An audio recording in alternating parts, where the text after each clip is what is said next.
네, 여러분 잘 쉬셨습니까?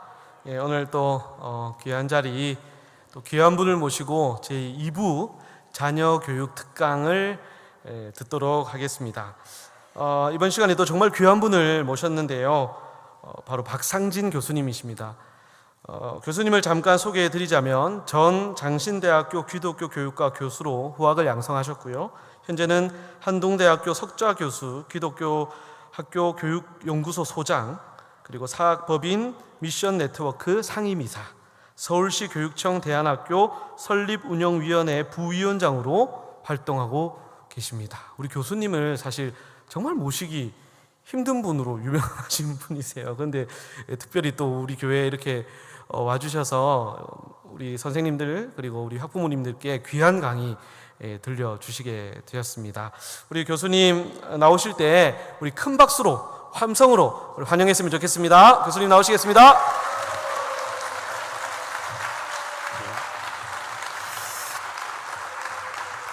예. 광주 은광교회 하면은 아주 다음 세대에 관심이 많고 또 교회 학교만이 아니라 또 세품 학교를 통해서 귀한 사역을 감당하고 있는 교회이기 때문에 아주 설레이는 마음으로 왔습니다.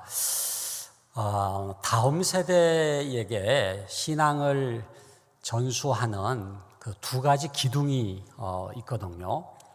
하나는 부모고 다른 하나는 이제 교사입니다.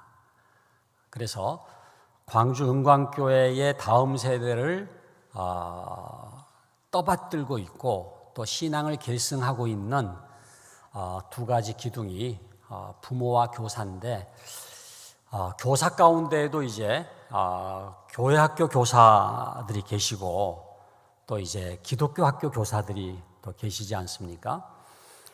제가 한번 여쭤볼게요. 지금 주일학교 선생님들 한번 손 들어보세요. 교회 학교 교사. 예, 우리 뜨거운 박수로 한번 좀 격려해 주시기 바랍니다. 예. 그 다음에 우리 세품학교 선생님들 한번 손 들어보세요. 세품학교 선생님들, 예, 저쪽 뒤에 뜨거운 박수로 또 격려를 해주시고요. 그 다음에 우리 부모님들, 부모님들, 교사면서 또 부모님들도 계신데, 뜨거운 박수로 우리 격려해 주시기 바랍니다. 그런데 이 부모의 원리와 교사의 원리가 똑같습니다. 사실은 성경을 보면은 부모는 신앙의 교사가 돼야 되고, 그리고 교사는 부모 같은 교사가 가장 좋은 교사입니다. 그래서 그리스도 안에서 1만 스승이 있으나 아버지는 많지 아니하니 내가 복음으로써 너희를 낳았음이니라, 사도 바울의 말씀이지 않습니까? 그래서 오늘 제가 이제 지금 세 부류의 제가 대상을 말씀을 드렸습니다마는 여러분들에게 드리는 말씀은 똑같은 원리예요. 그러니까 부모에게도 적용이 되면서 교회 학교 교사에게도 적용이 되면서 세품학교의 선생님에게도 적용이 되는 그런 하나님의 교육 원리에 대해서 말씀을 드리려고 합니다. 제목을 여경지근의 교육이다 이렇게 잡았는데요. 성경 구절을 구약에서 하나를 뽑았고요. 그 다음에 신약에서 하나를 뽑았는데 이 말씀은 암송을 하면 좋을 것 같아요. 그래서 오늘 두 성경 구절을 중심으로 해서 하나님의 교육 원리에 대해서 함께 깨닫는 시간이 되기를 바랍니다. 먼저 넘겨주시면은 제가 PPT를 중심으로 이렇게 말씀을 드리겠습니다만은 먼저 넘겨주시면은 이제 구약에 나오는 여경지근의 원리 잠언 1장 7절 말씀 같이 한번 읽어볼까요? 여호와를 경외하는 것이 지식의 근본이거늘. 이 말씀은 잠언 1장 7절에 나오지만은 사실은 창세기부터 요한계시록까지를 이렇게 관통하는 말씀이에요. 하나님의 교육 원리이기 때문에. 그래서 여호와를 경외하는 것과 이 지식의 근본이라고 하는 게 이게 연결되어 있다고 하는 게 굉장히 중요한 원리입니다. 여러분들이 세품학교에서 가르치시든 아니면 주일학교에서 가르치시든 아니면 가정에서 자녀를 가르치시든 그 자녀가 지식의 근본이 돼야 되지 않습니까? 그러면은 어디에 승부를 걸어라? 여호와 경외에 승부를 걸라는 거예요. 그러니까 여호와를 경외하는 것이 지식의 근본이라고 하는 말씀 속에 흐르는 어떤 그 플로우 차트가 있어요. 한번 넘겨주시면은 그 그림을 우리가 보게 되는데 바로 이겁니다. 신앙이 태도를 변화시키고 태도가 학업을 변화시키는, 그러니까 여호와를 경외하는 것이 지식의 근본이거늘이라고 하는 말씀 속에는 이 흐름이 담겨져 있는 거예요. 여러분, 우리가 예배를 드린다든지 성경을 읽는다든지 기도한다든지라고 하는 게 이게 신앙적인 변화를 추구하는 거지만은 신앙만 변화되는 게 아니라는 거예요. 태도가 변해요. 성품이 변해요. 인격이 변해요. 그러면은 태도만 변하느냐 성품만 변하느냐 그게 아니라는 거예요. 그게 굉장히 또 영향을 끼쳐가지고 변화를 일으키는 게 있는데 그게 바로 학업이 변하는, 탁월한 아이가 되는 거예요. 진정한 역량과 실력이 있는 아이가 되는 거예요. 그래서 이 신앙과 태도와 학업이 이렇게 연결되어 있다라고 하는 것을 깨닫는 게 저는 너무너무 중요한 것 같습니다. 여러분들 보시기에는 굉장히 간단한 그림처럼 보이지만 제가 이거를 그리는데 20년 정도가 걸린 것 같아요. 20년. 돈으로 따지면 유학 비용까지 합치면 한 5억 정도 든 것 같아요. 근데 그냥 가져가시길 바랍니다. 근데 너무나 많은 부모들이 그냥 학업, 공부, 월화수목 금금금 해가지고 학업만 붙들고 있지만 어리석은 일입니다. 학업이 물론 중요하죠. 저는 우리 광주 은광교회 모든 아이들이 수능 점수도 좋기를 바라고 소위 좋은 대학 가기를 원해요. 그러나 그게 전부가 아니거든요. 변호사가 되고 의사가 되는 것 중요하지만 그게 전부가 아니거든요. 사실은 어떤 변호사냐라고 하는 걸 물어야 돼요. 어떤 의사냐라고 하는 걸 물어야 돼요. 어떤 정치인이냐라고 하는 걸 물어야 되는, 그게 뭐냐면은 그 태도입니다. 태도, 인격이죠. 성품이죠. 그 인격과 태도가 어떤 점에서는 진정한 실력이라고 볼 수가 있어요. 그런데 그것이 가능하게 된 더 중요한 원천이 있는데 그게 바로 신앙이라고 하는 거예요. 그래서 신앙과 태도와 학업이 이렇게 연결되어 있다. 제가 이제 캐나다에, 여러분들 지금 세품학교도 캐나다하고 지금 협력해서 아주 좋은 교육을 위한 노력을 계속하고 있습니다만은 그 온타리오 주에 가보면은요, 제가 이제 코로나 전에 우리 연구소에, 제가 기독교 학교 연구소라고 지금 하고 있는데 그 연구원 10명하고 같이 온타리오를 방문을 했습니다. 왜냐하면 온타리오 지역에 그 좋은 크리스천 스쿨들이 많기 때문에 그 학교들도 방문을 하고, 그 다음에 거기에 굉장히 중요한 연구소가 하나 있더라고요. 카더스 연구소입니다. CARDUS 치면은 지금도 아마 사이트에 들어갈 수가 있을 텐데, 그 카더스 연구소가 무슨 연구를 하느냐 하면은 어떤 돈 많은 사람이 돌아가시면서 이렇게 기탁을 했는데, 도네이션을 했는데 무슨 연구를 해달라고 부탁을 했느냐 하면은 종교가 어떻게 사회에 공헌하는지를 연구해달라고 그 연구소를 말하자면 세운 거예요. 카더스 연구소. 근데 거기서 하는 중요한 연구 중에 하나가 뭐냐 하면은 크리스천 스쿨이, 기독교 학교가 어떻게 퍼블릭 스쿨, 공립학교보다 학업 성취가 뛰어난지를 연구했더라고요. 여러분, 세품학교가 지금 크리스천 스쿨이지 않습니까? 기독교 학교죠. 근데 기독교 학교가 공립학교보다 학업 성취가 뛰어납니다. 그건 우리나라 기독교 대안학교들도 마찬가지예요. 근데 캐톨릭 그 학교도 캐나다의 크리스천 스쿨하고 함께 이제 퍼블릭 스쿨보다, 공립학교보다 학업 성취가 뛰어난데 왜 그런지를 연구를 했더니 바로 이 그림으로 설명할 수가 있어요. 신앙이 있는 선생님들은 성실하잖아요. 아이들을 사랑하잖아요. 섬길 줄 알잖아요. 그러니까 수업 준비를 하더라도 신실하게 하시고 아이들과 인격적인 관계를 맺으면서 그렇게 가르치니까 아이들의 학업에까지 변화가 일어나는 거죠. 아이들도 마찬가지입니다. 아이들이 신앙이 있으니까 내가 왜 공부하는지를 깨닫고 하나님이 나를 이 땅에 왜 보내셨는지를 깨닫게 되니까 태도가 달라져요. 집중하게 되고, 헌신하게 되고, 열정이 생기고, 그죠? 은사에 불이 붙고, 그러면서 어떻게 됩니까? 학업에 또 굉장한 진전이 나타나는 거죠. 그래서 이 신앙과 태도와 학업, 이 여호와를 경외하는 것이 지식의 근본이다라고 하는 이 원리가 저는 굉장히 중요한 기독교 교육의 원리다. 제가 지금 이제 장로의 신학대학교에서 이제 기독교 교육학을 가르치다가 이제 정년 퇴임을 하고서 제가 지난 학기부터 한동대학에서 지금 이제 가르치고 있습니다. 그러니까 석좌 교수로 가서 이제 강의를 하면서 한동대학교의 이제 기독교 대학으로서의 정체성을 잘 지켜나가는 거, 그리고 기독교 대학하고 기독교 초중고등학교를 연결시키는 거, 이런 걸 좀 도와달라 그래가지고 지금 거기서 가르치면서 굉장히 또 많은 걸 깨닫고 있어요. 한동대는 이 무전공제예요. 1학년 들어가면 전공이 없습니다. 그러니까 뭐 과가 없다 보니까 얼마나 막연해요. 그러나 그 1년 동안 무전공제인 1학년 동안에 뭐를 하느냐 하면은 신앙에 대한 배움을 가져요.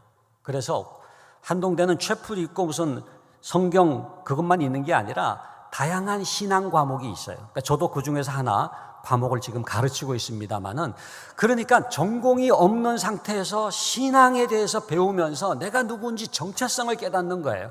하나님이 나를 왜 이 땅에 보내셨는지, 왜 나를 살려두시고 나에게 기대하시는 게 뭔지, 그러면서 소명, 콜링, 하나님의 부르심을 깨닫게 되니까 내가 누군지를 발견하게 되는 거예요. 그러니까 자기의 정체성을 깨닫고 소명을 깨닫고 은사를 깨닫게 되니까 내가 뭐를 해야 되겠다라고 하는 그 전공을 딱 선택할 수가 있는 거예요. 그래가지고 이제 2학년 때부터 이렇게 전공을 택하게 되니까 왜 내가 이 전공을 하는지에 대한 신앙적인 원천이 있어요. 하나님이 나를 부르셨다고 하는 이 소명감이 있어요.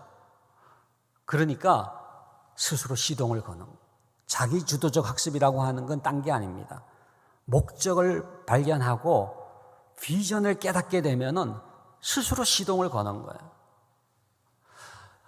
제가 무슨 한동대를 자랑하려고 하는 게 아니라, 한동대가 지금 이렇게 지방에 있는 대학이지만 그냥 지방에 있는 한 대학으로서 끝나는 게 아니라 Why not change the world라고 하는, 세상을 변화시키자라고 하는 구호를 내걸면서 지금 세계에 흩어져 가지고 어떤 변혁을 일으키는 그 원동력을 분석해 보면은 똑같은 요 흐름이 있는 거예요. 신앙이 태도를 변화시키고 태도가 뭐예요? 학업까지 변화시킨다는 거죠. 그러니까 사실은 학업이 중요하지만, 여기 부모님들 많이 계신데 잘 기억하시기를 바랍니다. 아이들의 학업이 중요하죠. 수능 점수가 중요하죠. 그러나 그것보다 더 중요한 게 있는데 그 아이들의 태도입니다. 성품입니다. 인격입니다. 그러니까 일반 지금 학교는요, 그냥 입시 위주 교육이라고 하는 게 뭐예요? 그냥 공부, 이 학업만 붙들고 있는 거예요. 그렇다고 학업이 제대로 되는 것도 아니에요. 설사 어느 대학에 들어갔다고 하더라도 그게 자녀 교육의 성공이 아니라는 거예요. 왜? 태도가 중요한데 그게 안 돼 있는 거예요. 성품이 중요한데 그게 안 돼 있는 거예요. 인격이 안 돼 있는 거예요. 그래서 이 학업보다 태도보다 신앙, 그래서 학업이 중요하지 않다는 게 아니라 신앙과 태도와 이렇게 학업으로 이어지는 이 흐름이 있는가를 물어야 돼요. 내 자녀에게는 이 세 가지 흐름이 작동되고 있는가? 우리 광주 은광교회 다음 세대 주일학교 아이들에게 이 세 가지 흐름이 지금 힘있게 이어지고 있는가? 세품학교 아이들에게 이 신앙과 태도와 학업의 이 연결이 제대로 이루어지고 있는가? 여러분, 기독교 대안학교 가운데 어느 한 학교를 제가 이렇게 탐방을 하면서 그 학교의 고등학교 3학년, 1학년 학생을 제가 알게 됐는데, 고등학교 3학년 1학기에 임에도 불구하고 신앙의 문제를 놓치질 않았어요. 그러니까 고등학교 3학년 1학기 때에 소위 컨버전, 거듭남을 경험했어요. 구원의 확신을 갖게 됐어요. 예수님이 나의 주님이라고 하는 것을 깨닫게 되니까 어떤 일이 생겼느냐? 내가 누군지라고 하는 정체성을 깨닫게 되고 왜 내가 사는지 삶의 목적과 방향을 깨닫게 되니까 쫙 오르는 거예요. 뭐가 올라요? 학업이 오르는 거예요. 성적이 오르는 거예요. 무슨 수능 준비를 위해서 신앙이 필요하다 그 얘기가 아니죠. 정말로 삶의 목적과 방향이라고 하는 이 신앙적인 깨달음을 갖게 되니까 태도가 달라지면서 집중하게 되면서 커미트먼트, 헌신하게 되면서 열정을 갖게 되면서 이 학업적인 변화까지 일어나게 이제 되는 거죠. 자, 그래서 그 다음 넘겨주시면은 이제 우리가 부모를 8가지 유형으로 나눌 수가 있습니다. 이건 뭐 부모만이 아니라 교사도 마찬가지일 수가 있어요. 8가지 유형의 자녀 교육 유형이 있는데 신앙과 태도와 학업을 어떻게 접근하느냐에 따라서 8종류가 있습니다. 그러니까 여러분들 지금 부모님이라고 손을 드신 분들은 한번 이 8가지 유형 가운데 내가 어디에 속하는지를 한번 보시면 좋겠어요. 첫 번째는 뭐예요? XXX, 무관심형입니다. 이런 부모는 거의 없어요. 정말 0.5%도 안 될 거예요. 그러나 정말 아주 가물에 콩나듯이 그런 부모가 있어요. 아이 그야말로 젖도 먹이지 않고 우유도 주지 않으면서 그냥 컴퓨터 게임에 몰입하는 그런 부모가 있다면은 무관심형이 되겠죠. 근데 대부분은 두 번째 유형입니다. 두 번째 유형이 뭐예요? 입시 위주형. 입시 위주형. 그러니까 신앙 X, 태도 X, 그냥 학업, 공부. 교회 다니는 부모 가운데에 한 85% 정도는 이 두 번째 유형입니다. 입시 위주형. 사실은 신앙에 관심 없어요. 태도에도 관심 없어요. 그냥 공부. 그래서 주일 아침에도 학원을 보내는 거잖아요. 제가 교회 학교 1019명 학생들에게 설문조사를 했습니다. 주일 아침에 주일학교 예배에 못 참석하는 이유가 뭐냐? 가장 많이 나온 응답이 학원 가기 때문에 25.4%. 학원 가기 때문에. 근데 여러분 그 아이가 스스로 학원 안 갔겠습니까? 누가 그렇게 하라고 말했겠습니까? 예? 그 아이에게 학원 가라고 누가 말했을 것 같아요? 부모가 말했죠. 근데 부모가 아니라 사실 엄밀한 의미에서는 엄마가 말했습니다. 아빠는 그냥 네가 알아서 해라 이렇게 얘기하는데 그래서 제가 그 엄마를 추적해 보니까 집사님들이시더라고요. 권사님도 계셨어요. 그런데 오늘만큼은 그냥 학원 가면 안 되겠니? 중간고사 기간, 기말고사 기간에 집중교육을 시켜주지 않습니까? 그래가지고 주일 아침에 학원을 보내는 거예요. 그러면은 그 부모는 그냥 오늘만큼은 학원 가면 안 되겠니라고 말했겠지만은 이 아이는 뭐를 배운지 아세요? 신앙은 여차하면 제껴도 되는구나라고 하는 걸 배웠다는 거예요. 우선순위가 뒤바뀌어진 거예요. 예배보다 더 중요한 게 있구나. 신앙보다 더 중요한 게 있구나. 하나님보다 더 중요한 게 있구나. 언제든지 그냥 교회를 떠날 수밖에 없는 아이가 된 거예요. 세 번째 유형, 네 번째 유형이 쭉 나옵니다만은 여러분 우리가 추구해야 될 유형은 8번째 신앙 동그라미, 태도 동그라미, 학업 동그라미예요. 이게 성경적 자녀 교육형이에요. 신비주의형이 좋은 게 아닙니다. 신비주의형이라고 하는 건 뭐예요? 신앙만. 여러분 절대 하나님은 신앙만, 그 좁은 의미의 신앙생활만 하기를 원하는 게 아니에요. 여러분 하나님이 천지를 창조하신 하나님이시지 않습니까?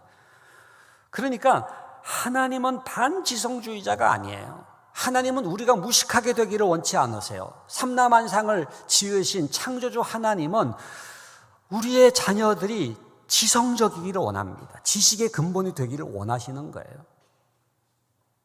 여러분 아이들이 배우는 교과목이라고 하는 거는 뭐 국어, 영어, 수학, 무슨 과학, 무슨 뭐 사회, 이 모든 과목은요 창조 세계거든요. 하나님이 창조한 세계의 원리를 배우는 거예요. 그러니까 하나님을 아는 것과 하나님의 창조 세계를 아는 것은 이렇게 연결되어 있어요. 그러니까 knowing God, 하나님을 아는 것과 knowing the world, 세상을 아는 것, 하나님의 창조 세계를 아는 것은 연결되어 있어요. 이게 굉장히 중요한 기독교 교육의 원리입니다. 그러니까 신앙이라고 하는 게 뭐예요? 하나님을 알아가는 거예요. 하나님을 점점 더 깊이 알아가는 거죠. 단지 머리로 아는 게 아니라 사귐을 통해서 하나님과의 친밀한 인격적인 관계를 통해서 하나님을 더 알아갈수록 뭐예요? 하나님의 창조 세계를 더 잘 알 수가 있는 거예요. 왜? 하나님이 지으신 세계니까. 그렇기 때문에 하나님은 반지성주의자가 아니라 정말로 하나님을 알아갈수록 하나님의 창조 세계를 깨닫고 그래서 하나님의 나라의 일꾼이 되기를 원하시는 거거든요. 여러분, 교육의 목적이 뭡니까? 세품학교의 목적은 정확하게 나와 있더라고요. 하나님의 나라. 교회학교의 목적도 마찬가지입니다. 하나님의 사람들을 세워서 하나님의 나라를 이루는 일꾼이 되는 거죠. 그렇다고 한다면은 이게 연결되어 있어요. 하나님을 아는 것과 하나님이 창조한 세계를 아는 것을 통해서 진정한 지식의 근본이 됨으로써 하나님 나라의 일꾼 되는 이 귀한 교육의 사명을 잘 감당할 수 있는 여러분들이 될 수 있기를 간절히 바랍니다. 그래서 내가 어디가 부족한가? 내가 그냥 학업에만 너무 몰두하고 있지 않느냐? 태도가 함께 가야 되고, 그리고 신앙까지 이렇게 연결이 되어 있어야 되는 거죠. 그 다음에 넘겨주시면은 이런 이제 도표가 나옵니다만은 많은 경우에 사회 경제적 지위가 학업을 결정한다 이렇게 생각하고 있어요. 그래서 뭐 강남의 대치동 얘기 많이 하잖아요. 그러니까 부모의 사회 경제적 지위, 소위 소시오 이코노믹 스테이터스, 사회 경제적 지위가 어떠냐가 그 자녀의 학업을 결정한다라고 많이 얘기를 하고 있지만 사실은 그거는 독립변인과 종속변인만을 본 거고 매개변인이 있어요. 매개변인이라고 하는 게 지금 밑에 뭡니까? 태도입니다. 태도. 부모가 돈이 많기 때문에 아이가 공부를 잘하게 되는 게 아니라 그 전문 직종에 있는 그 부모들을 보면은요 태도가 달라요. 어떤 태도입니까? 대화를 하죠. 계속 대화를 합니다. 아이들이 질문하면 시끄러워! 그렇게 끊어버리는 게 아니라 계속 대답을 해줘. 여러분들 아이들이 질문하면은 30번까지는 대답을 해주면 좋겠어요. 30번. 그러면은 부모도 아주 논리적으로 더 깊어질 수 있을 뿐만 아니라 그 아이가요 굉장히 논리력, 사고력, 추리력이 굉장히 발달하죠. 그리고 무엇보다도 그 부모의 기독교적 세계관이 그 자녀들에게 이렇게 스며들 수가 있거든요. 그리고 전문 직종의 이 부모들이 이렇게 책을 봐요. 변호사도 마찬가지고, 예? 뭐 의사도 마찬가지고, 교수들도 마찬가지고. 그럼 책을 보잖아요. 그럼 뭘 써요, 계속 뭘 써요. 그러니까 자녀들이 그 부모가 하는 모습을 보면서 자기도 책을 읽고 뭘 쓰기를 좋아하는 거예요. 저희 아버지는 목사님이셨습니다마는 옛날에 소학교도 못 다니신, 제대로 공부를 못 하신 분이셨지만은 늘 성경책을 보시는 거예요. 그러니까 저희가 보면 늘 아버지는 책을 보셔요. 성경책을 보세요. 그리고 가난하니까 이제 설교를 어디에 쓰셨느냐 하면은 그 편지 봉투를 이렇게 뜯으면은요, 밖은 우표도 붙어 있고 이렇게 글씨가 써 있지만 뒷면은 하얗잖아요. 거기다가 이제 설교를 쓰셨거든요. 그러니까 늘 성경책을 보시면서 뭘 쓰시는 거예요.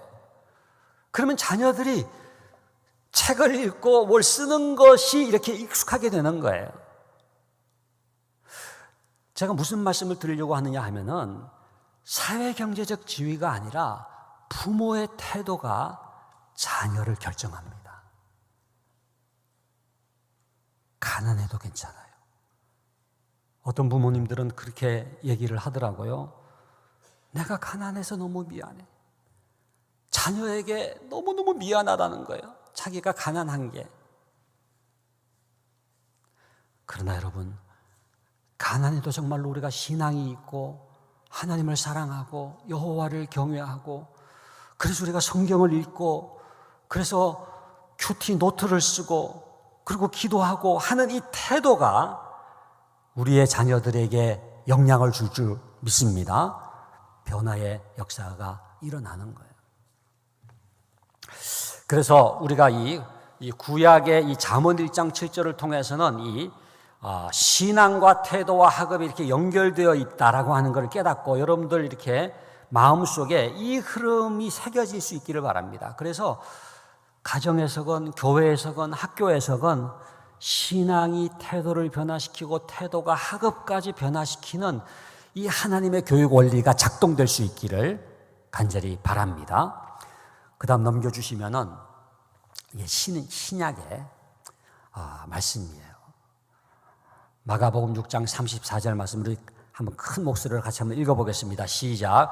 예수께서 나와서 큰 무리를 보시고 그 목자 없는 양 같음으로 인하여 불쌍히 여기사 이에 여러 가지로 가르치시더라. 예수께서 나오사 큰 무리를 보시고 그 목자 없는 양 같음으로 인하여 불쌍히 여기사 이에 여러 가지로 가르치시더라. 이 말씀이 저는 예수님의 교육 원리를 가장 잘 나타내주는 말씀이라고 생각합니다. 그래서 우리 세품학교 선생님들, 또 우리 광주은광교회 교회학교 교사들, 또 우리 부모님들 암송을 했으면 좋겠어요. 그래서 예수께서 나오사 큰 무리를 보시고 그 목자 없는 양 같음으로 인하여 불쌍히 여기사 이에 여러 가지로 가르치시더라. 여기 예수님의 가르치심이 나오잖아요.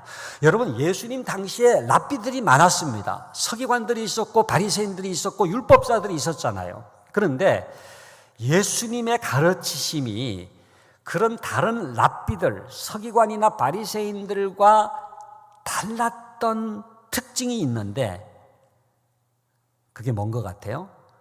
여러분, 산상수훈에 보면은 마태복음 5장부터 7장까지가 그 예수님의 산상수훈이잖아요. 그 산상수훈 마지막에 뭐라고 되어 있습니까? 이는 그 가르치시는 것이 권세 있는 자와 같고 저희 서기관들과 같지 아니함일러라 라고 되어 있죠. 그러니까 예수님의 가르치심은 서기관하고 달랐다는 거예요. 다른 랍비들하고 달랐다는 거예요. 뭐가 있었길래 예수님의 가르치심은 사람을 변화시키는 능력을 나타내게 되었는가? 예수님의 가르치심이 서기관과 다른 랍비들과의 차이가 있다면 그게 뭐였는지 우리 다시 한번 요 마가복음 6장 34절을 통해서 한번 단어를 한번 찾아보세요. 예수님의 가르치심이 다른 랍비들의 가르치심과 구별되게 만든 어떤 단어 하나를 골라보신다면 무슨 단어인 것 같아요? 불쌍히 여기사예요. 불쌍히 여기사. 예수님의 가르치심에는 다른 랍비들에게는 없는 것이 있었는데 그게 뭐냐 하면은 불쌍히 여기사. 불쌍히 여기사. 그러니까 예수님의 가르치심은 불쌍히 여김으로 뒤범벅이 된 가르치심입니다. 불쌍히 여김으로부터 시작됐고 불쌍히 여김으로 말미암고 불쌍히 여김을 통해서 불쌍히 여기는 가르침으로 작동이 되는 거예요.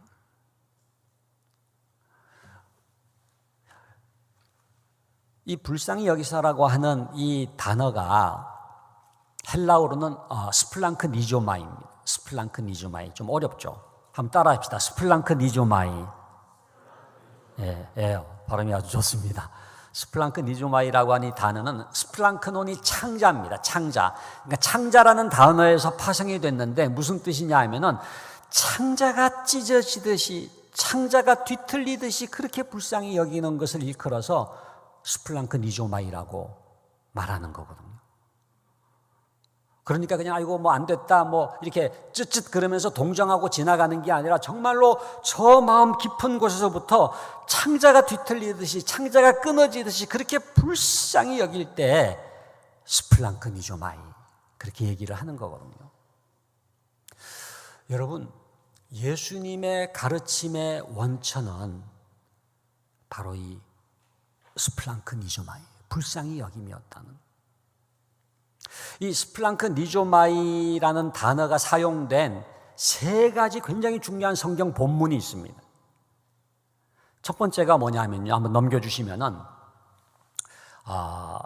우선 요거 한번 말씀드릴게요. 지금 요 세 가지 아까 신앙, 태도, 학업 이렇게 설명해 드렸지만은 예수께서 보시고 예수님의 그 신앙적인 눈, 예수님의 관점, 예수님의 그야말로 신앙이라고 하는 것이 뭐로 나타났습니까? 불쌍히 여김으로 나타나서 이게 뭐예요? 사람을 변화시키는. 그래서 신앙, 태도, 학업과 똑같은 구조로 예수님의 눈길, 예수님의 신앙적인 눈길이 나오고 불쌍히 여기사가 나오고 이것이 사람을 변화시키는 진정한 교육을 일으켰다. 넘겨주시면은 그 다음에 나오는 것처럼 불쌍히 여기사 이 스플랑크 니조마이가 예수님의 교육의 원천이었다. 그런데 그 스플랑크 니조마이가 사용된 세 가지 중요한 본문이 있다 그랬잖아요. 넘겨주시면 첫 번째가 뭐냐 하면은요. 그 다음 넘겨주시면은 탕자의 비유에 나오는 말씀이죠. 같이 한번 읽어보겠습니다. 이에 일어나서 아버지께로 돌아가니라. 아직도 상거가 먼데 아버지가 저를 보고 측은히 여겨 달려가 목을 안고 입을 맞추니. 이때 그 측은이라는 단어가 헬라어로 스플랑크 니조마이를 쓰고 있어요. 여러분 아시잖아요. 둘째 아들이 탕자가 집을 떠나가지고 허랑방탕하다가 그야말로 다 돈을 다 물쓰듯 써버리고 그 돼지의 쥐엄 열매를 먹으면서 아버지 집을 생각하잖아요. 그래가지고 돌이켜 아버지 집을 향해서 이제 오는 거예요. 그런데 이제나 저제나 둘째 아들이 돌아오기를 문 밖에 서서 기다리시던 그 아버지가 어느 날 보니까 저 멀리 둘째 아들이 돌아오는 거예요. 어떻게 됐습니까? 아직도 상거가 먼데, 아직도 거리가 먼데 아버지가 그를 보고 둘째 아들을 보고 측은히 여겨 스플랑크 니조마이, 창자가 찢어지는 듯한 그런 불쌍히 여김을 가지고 달려가서 목을 안고 입을 맞추었다. 이게 하나님 아버지의 마음인 줄로 믿습니다. 우리 교사들이 가져야 될 마음이 바로 이 스플랑크 니조마이, 진짜 측은히 여기는, 불쌍히 여기는 마음. 이게 첫 번째로 쓰였고, 두 번째는 그 다음에 넘겨주시면은 사마리아인 비유가 있잖아요. 선한 사마리아인 비유. 같이 한번 읽어보겠습니다. 어떤 사마리아인은 여행하는 중 거기 이르러 그를 보고 불쌍히 여겨 가까이 가서 기름과 포도주를 그 상처에 붓고 싸매고 자기 짐승에 태워 주막으로 데리고 가서 돌보아 주고. 여러분, 그 강도 만난 자를 본 사람은 이 사마리아 사람 말고 또 있었죠. 누가 있었습니까? 제사장이 있었고 레위인이 있었죠. 근데 그들은 그냥 보고 지나갔어요. 불쌍히 여겼다는 말이 없어요. 그러니까 선한 사마리아 사람하고 제사장과 레위인과의 차이점이 뭐냐 하면은 보기는 봤는데 뭐가 차이가 나느냐? 선한 사마리아 사람은 불쌍히 여깁니다. 그래서 어떤 사마리아 사람은 여행하는 중 거기 이르러 그를 보고 불쌍히 여겨 창자가 찢어지는 듯한 그런 불쌍히 여김을 가지고 어떻게 했습니까? 가까이 가서 상처에 기름과 포도주를 붓고 싸매준 거죠. 그리고 주막까지 데리고 가지 않습니까? 여러분, 사실 인간적으로 보면은 누가 이 강도 만난 자의 이웃이 되어야 되겠습니까? 누가 그 강도 만난 자를 변화시키는 능력을 행해야 되겠습니까? 제사장이죠. 레위인이죠. 돈이 있어도 더 있고 학력이 높아도 더 높고 사회 경제적 지위가 높아도 더 높은 사람들이지만은 누가 사람을 변화시켰느냐 하면은 사마리아 사람이에요. 왜? 불쌍히 여겼기 때문에. 여러분, 사마리아 사람이 누굽니까? 이방인이잖아요. 상종조차 하지 않는 개처럼 취급했던, 그야말로 그 지역을 돌아갈 수밖에 없을 정도로 천히 여겼던, 경멸히 여겼던 그 사마리아 사람이 어떻게 이 강도 만난 사람을 변화시키는 능력을 행할 수가 있었느냐? 불쌍히 여기상 스플랑크니조마에.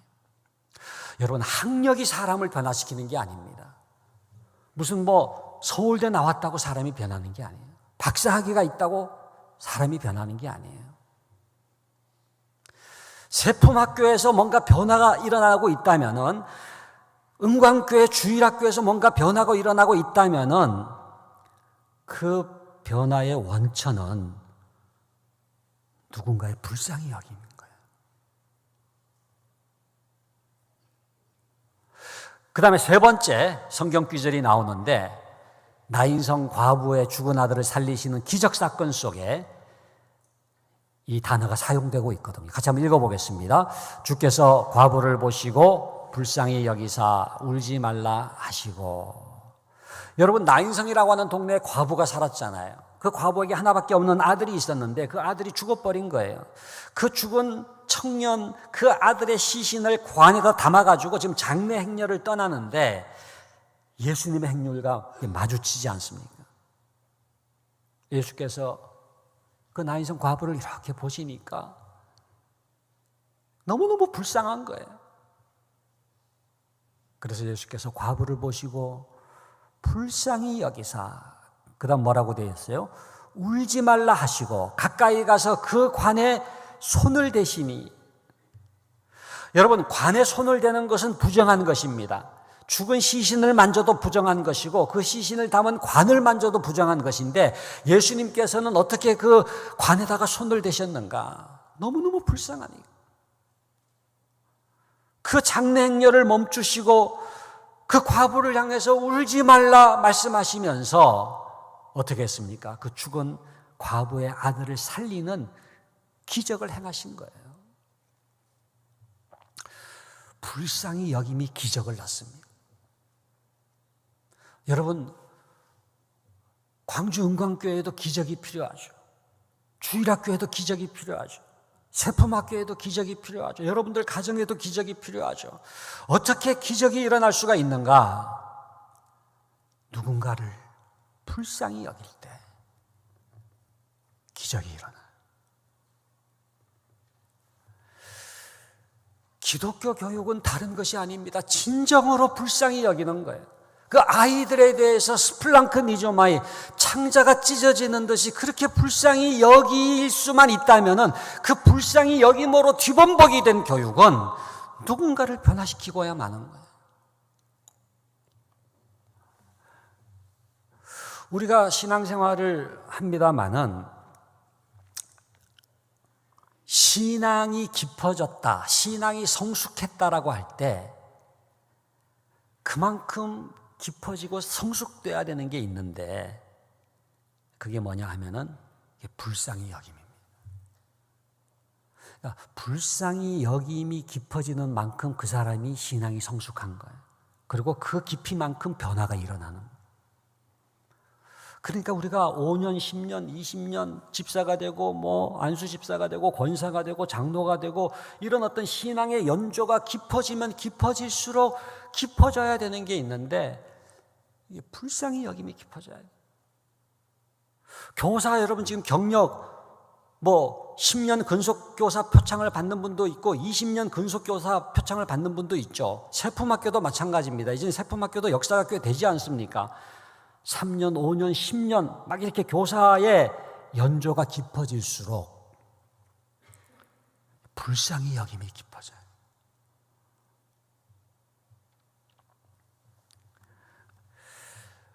제가 이제 신학교에서 이제 학생들 면접 볼 때 늘 묻는 질문이 있습니다. 너의 삶에 가장 영향을 끼친 사람이 누구냐? 제일 많이 나오는 사람이 누군지 아세요? 자기에게 가장 영향을 끼친 사람. 그래서 오늘의 내가 있기까지 또 신학교에 올 수 있기까지 나에게 영향을 준 사람 한 사람 얘기하라고 할 때 가장 많이 등장하는 사람이 누구냐 하면은 엄마입니다. 엄마, 어머니. 아버지는 거의 없는 것 같아요. 왜 아버지는 없고 어머니일까를 생각을 해보면은 엄마가 불쌍히 여기기 때문이라는 생각이 들어요. 그러니까 왜 엄마가 사람을 변화시키는가? 그러니까 저는 이 어머니라고 하는 단어 안에는 그냥 눈물이 축축히 적셔져 있는 것 같아요. 지금도 제가 이게 어머니 그러면 저희 어머니 생각이 나면서 이렇게 지금 보이십니까? 이렇게 눈물이 좀 맺혀져 있거든요.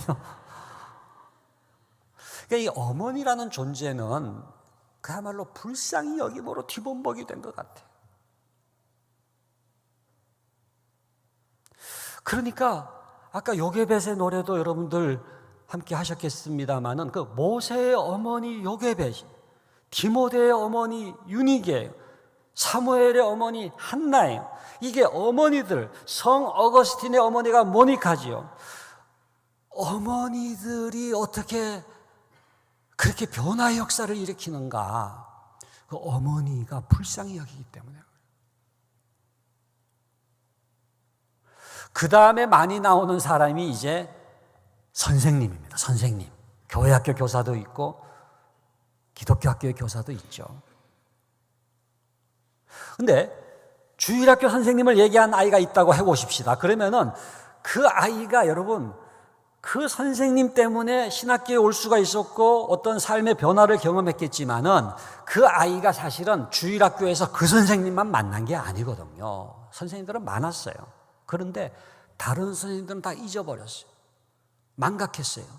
이름조차 기억이 안 나요. 여러분들도 한번 생각해 보세요. 옛날에 주일학교 다니신 분들 잊을 수 없는 선생님이 있죠. 그러나 다른 선생님들은 기억이 잘 안 나요.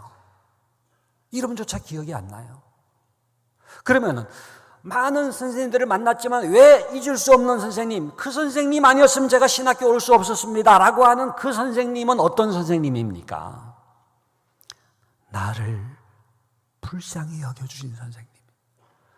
그래서 그 선생님의 불쌍히 여김을 통해서 우리 주님 예수 그리스도의 불쌍히 여김을 경험하면서 삶의 터닝 포인트가 일어나게 된 그 선생님 잊을 수가 없습니다. 잊으려야 잊혀지지 않는 선생님.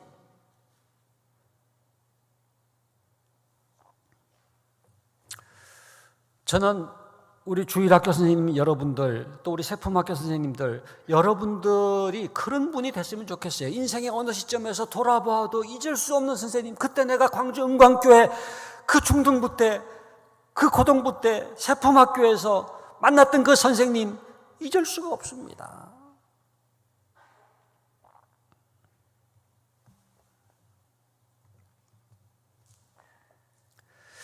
그래서 저는 참 이 신학교의 목회자 양성 과정도 마찬가지고요. 우리 교사들에게 가장 필요한 게 뭐냐? 교직 과목도 필요하고 교육학도 필요하고 여러 가지 무슨 뭐 노하우, 요즘은 또 교육공학적인 게 얼마나 중요합니까? 그러나 그 어떤 것보다도 중요한 게 뭐냐 하면은 불쌍히 여김. 불쌍히 여김으로 충만한 목회자가 나와야 되죠. 불쌍히 여김으로 충만한 교사들, 교회학교 선생님들이 나와야 돼요.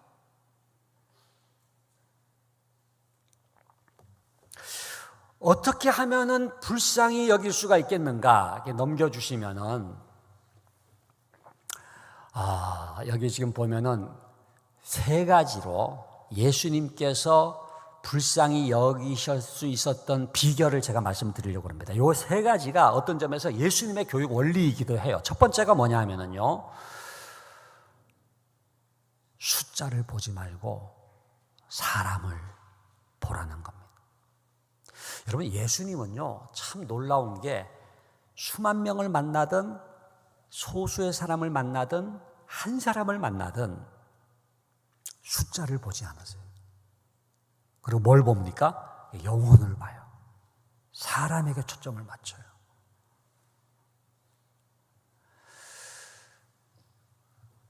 이렇게 목회자들, 저도 목사입니다만은 이렇게 단위에 올라가면은 이렇게 몇 명이 왔는지 이게 계수 능력이라고 하거든요. 이게 늘어나는 능력이 이게 계수 능력이에요. 예? 그러니까는 교육전도사님하고 교육학교 부장 선생님하고 공통점과 차이점이 있어요. 공통점은 숫자를 센다는 거예요. 근데 전도사님은 앞에서 세시고 부장님은 뒤에서 세시고 담임 목사님은 서면으로 세시고 다 숫자에 관심이 있잖아요. 그래서 코로나 이전보다 지금 몇 명이 줄었느니 늘었느니 하면서 교회학교가 또 몇 명이니 세품학교도 결국은 몇 명이니. 근데 여러분 몇 명인가를 보는 순간 사람을 놓쳐요. 와 많이 모였네라고 숫자를 보는 순간 영혼을 놓치는 거예요.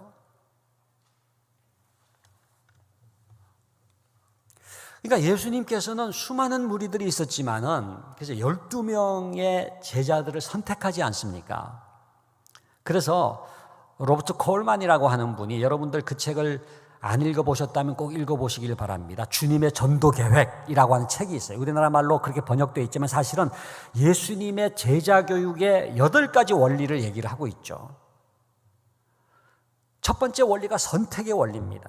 두 번째가 동거의 원리 해가지고 지금 적어놨죠. 그 8가지 중에서 선택의 원리가 왜 중요하냐면요, 수많은 무리들이 있었지만은 예수님이 12명의 제자에게 초점을 맞춘 거예요. 선택을 한 거예요.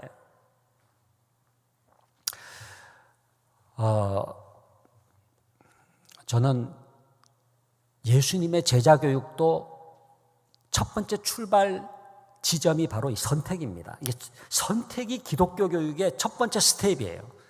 그러니까 기독교 교육을 한다고 할 때 첫 번째 우리가 해야 할 일이 뭐냐 하면은 선택을 하는 겁니다. 너는 나의 제자다. 세품학교 선생님들은 너는 나의 제자다라고 아이들을 선택하게 될 때 그 선생님과 그 아이가 이 놀라운 변화의 역사가 일어나는 관계가 되는 거예요. 주일학교 선생님들도 마찬가지입니다. 많은 아이들이 있지만 너는 나의 제자다. 여러분 이 돋보기로 햇볕을 모아보신 적 있어요? 이게 돋보기라고 한다면은 이 거리를 잘 맞추지 않으면 이렇게 힘을 거잖아요. 그러나 거리를 잘 맞춰가지고 이렇게 해서 딱 하면은 초점을 딱 맞추면 어떻게 됩니까? 종이가 시커멓게 타들어가다가 불이 붙잖아요. 누군가에게 스파크가 일어나고 불이 붙고 변화의 역사가 일어나기 위해서 제일 중요한 것은 포커싱입니다. 포커싱, 초점 맞추기.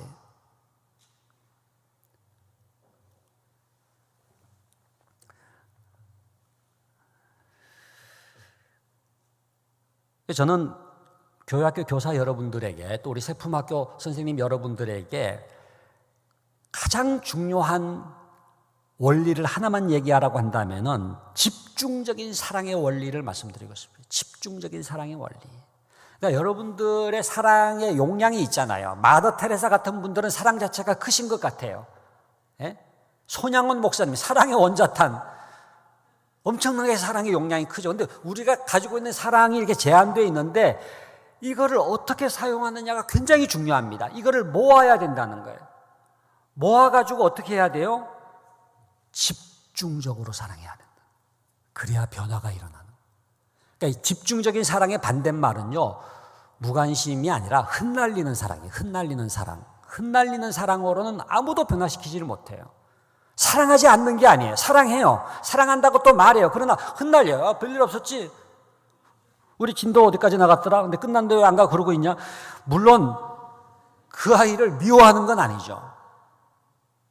그러나 사랑에도 두 종류가 있잖아요. 자기 사랑이 있고 진정한 사랑은 object love거든요. 대상에.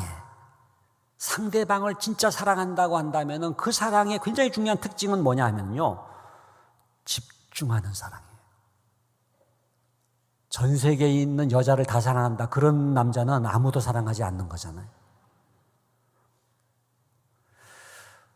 여러분, 우리가 가지고 있는 사랑을 모아야 돼요. 깔때기처럼 이거를 모아야 돼요. 예수님도 당신의 그 사랑을 이렇게 모으셔가지고 12명의 제자들에게 포커싱을 한 거예요. 초점을 맞춰가지고 선택을 한 거죠. 너는 나의 제자다.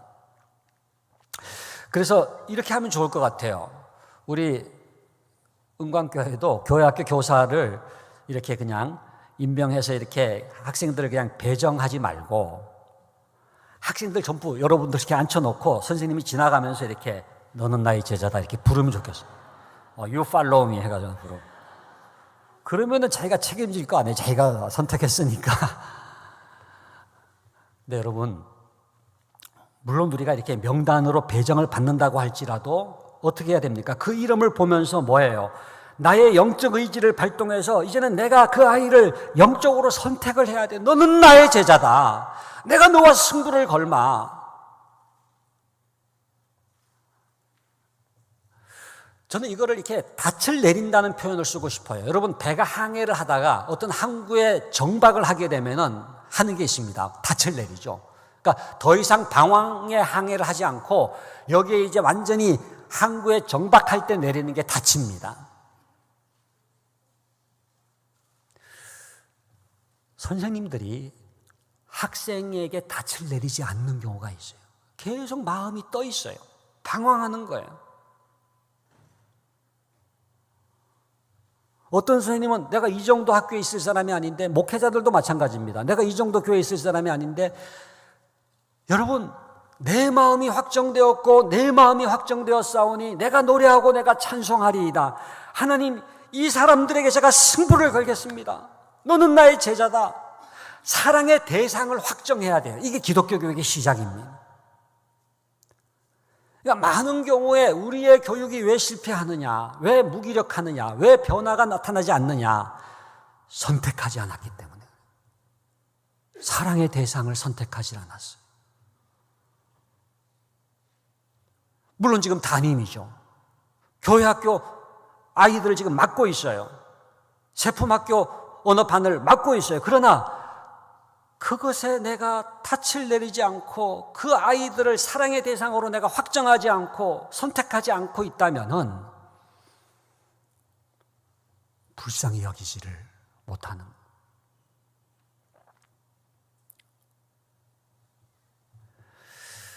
그래서 불쌍히 여겨야 선택하기도 하지만 선택하면은 불쌍히 여기기 시작하는.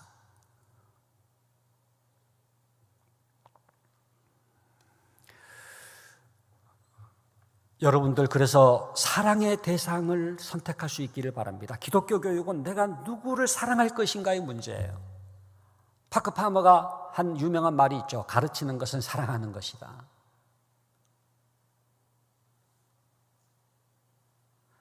사랑의 대상을 확정하고, 하나님, 제가 이 아이들을 사랑하겠습니다. 이 아이들에게 승부를 걸겠습니다. 그렇게 선택하게 될 때 불쌍히 여기게 될 줄로 믿습니다. 그 다음 넘겨주시면은 두 번째 원리가 나오는데,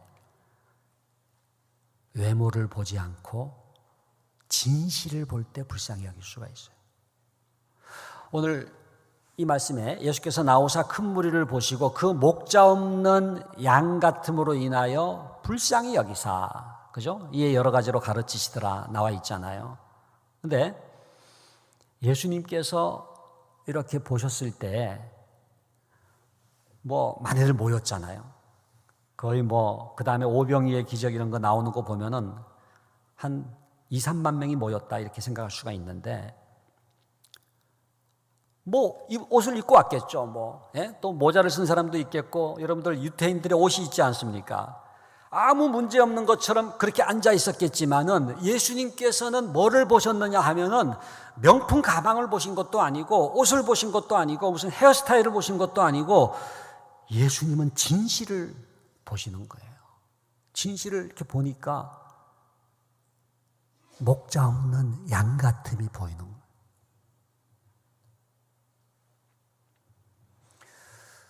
그들은 아무 일도 없는 것처럼 태연하게 앉아 있는지 모르지만 예수님께서 이렇게 진실을 보니까 목자 없는 양 같은 모습이 보이는 거예요. 여러분, 목자 없는 양이라고 하는 것은 세 가지를 의미하죠. 첫 번째는 양이 목자를 잃어버리면 갈 바를 알지 못하고 방황하는 거예요. 두 번째는 양이 목자를 잃어버리면 먹을 것을 먹지 못해서 기갈 상태에 빠지죠. 세 번째는 양이 목자를 잃어버리면 언제든지 맹수의 공격을 받아서 찢겨질지 모르는 거죠. 지금 우리의 아이들이 그래요.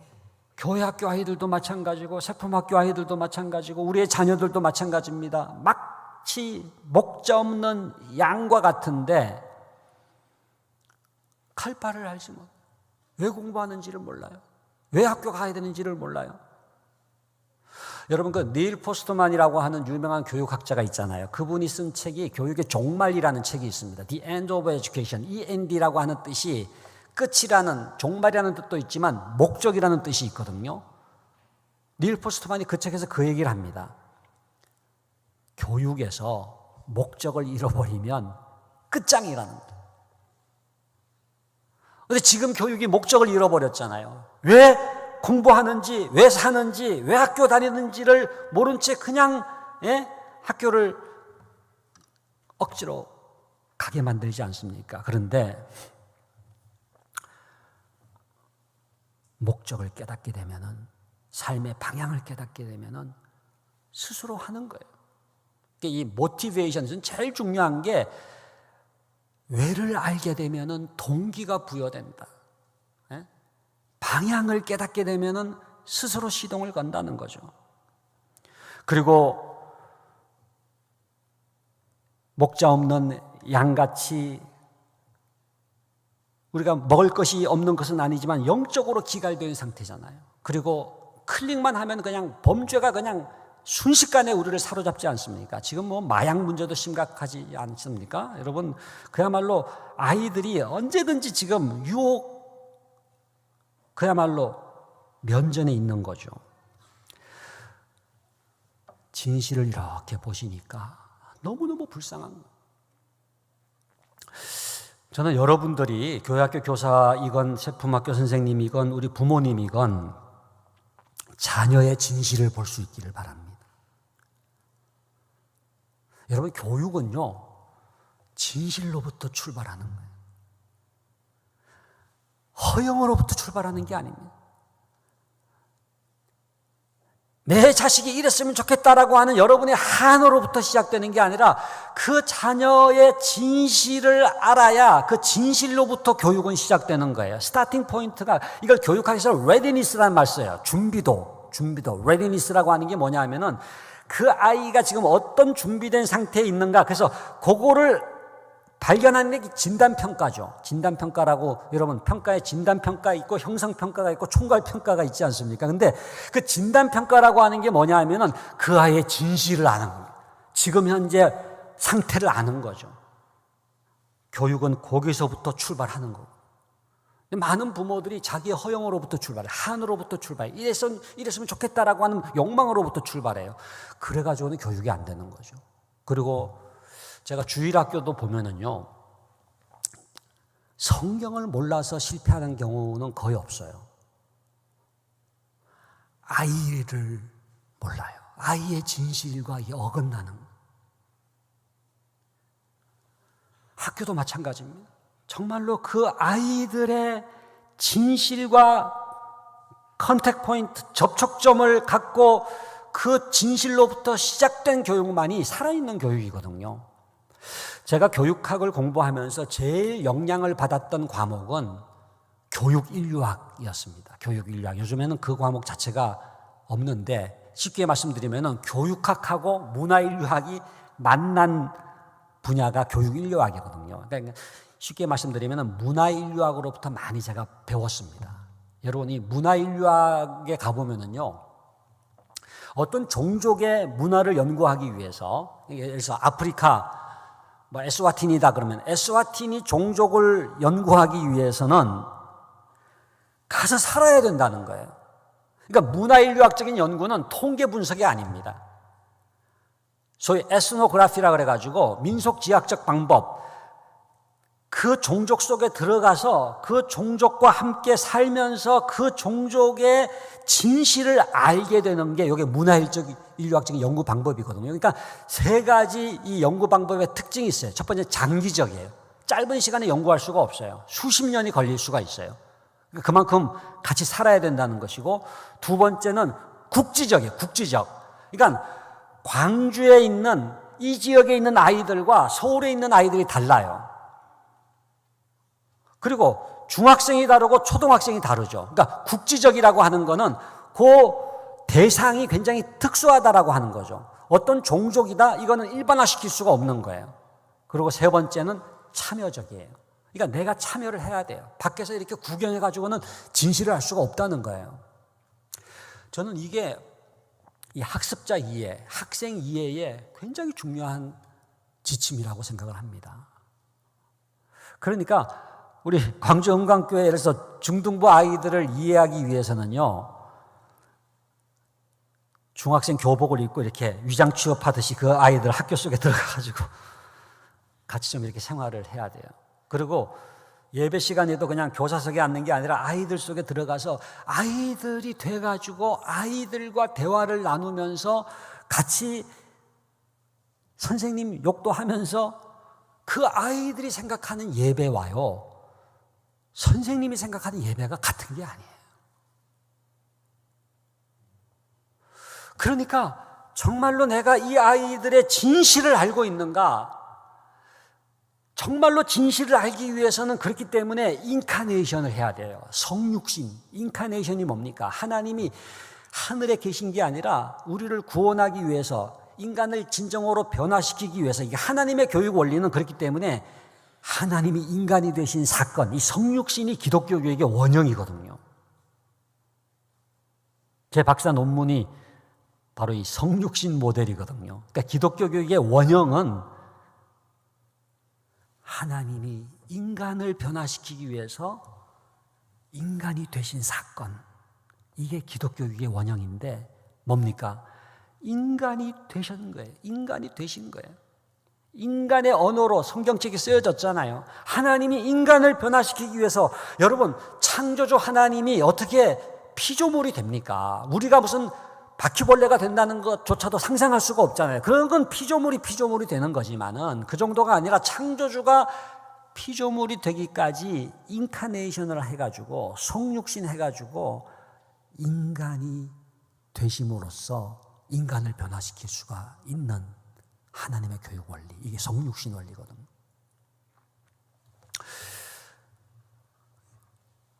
아이들 속으로 들어가십시다.